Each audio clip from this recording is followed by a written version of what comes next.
so today I want to talk to you all about the Saab 9.6 concept.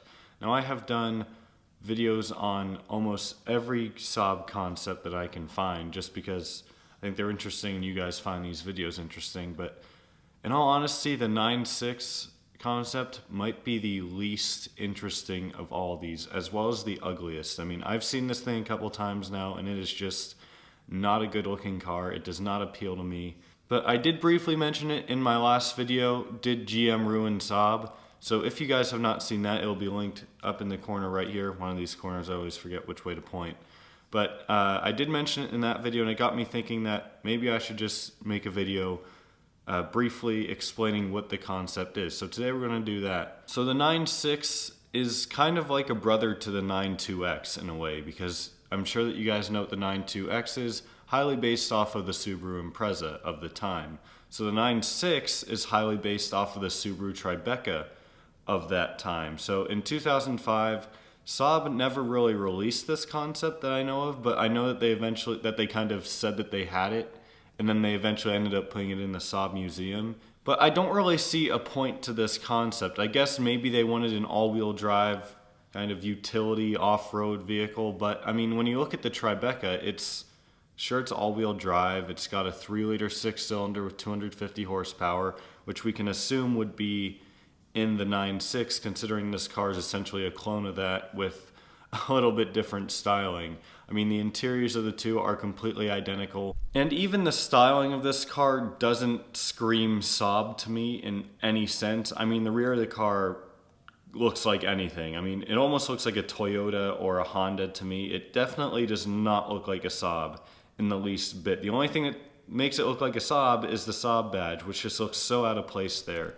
On the front though, of course, you do still have kind of another different outtake on the 3-grille design, where kind of like the 9.5 of that era that they had just released, there's one big center grille and the other two side grills are kind of incorporated into the headlight assembly almost. So that, again, that's a little bit of a distinct Saab feature. Wheels have Saab center caps, it looks like, but I mean, that's about it. Of course, on the interior then, the interior is 100% identical to the Tribeca. They're the exact same thing. So, not that I'm saying that I didn't expect them to be the exact same thing, but it does not look like a Saab interior at all. Especially for those of you that own a Saab from this time period, you know that not a single thing in this interior looks like a Saab interior. I mean, I don't know. Let me know what you guys think. Do you think this is an attractive looking car? Because in my mind, it's just absolutely hideous.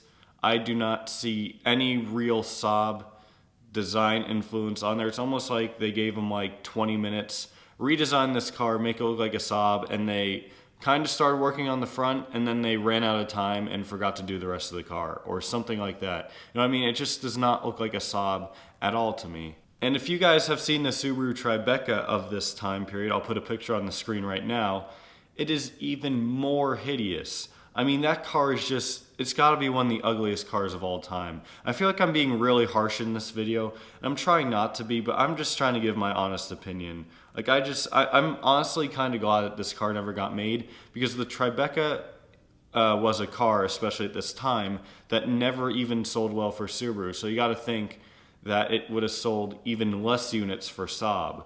Because, I mean, you look at the Trailblazers and you look at the 9.7X. The 9.7X obviously sold way less units than the Trailblazer did. So one of the articles I found on this car mentioned a 9.6X concept. So like I said, this 9.6 concept was from 2005, but this 9.6X concept was from right around when Saab was shut down by GM. And apparently they were working with a Chinese partner to design this, and it was going to be similar to the 9.4X. So I don't know how that would have worked. I'm assuming it would have kind of served the same purpose, kind of like an off-road utility vehicle. Not off-road in the sense, you know what I mean, like an all-wheel drive vehicle that if you need to take it off-road, or you could take it camping or stuff like that. And the 9.6X was not going to be anything like this 9.6. I think it was going to be on a different platform and a few other things. So I don't think there's really any pictures of it out there, but if I can find some pictures, I'll certainly post them throughout this little tidbit on it.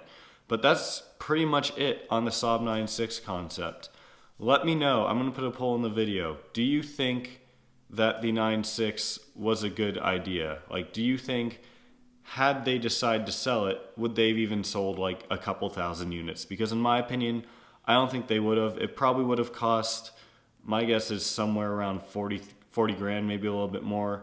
I mean, even, like I said, even the Tribeca of that time did not sell well. So I don't know.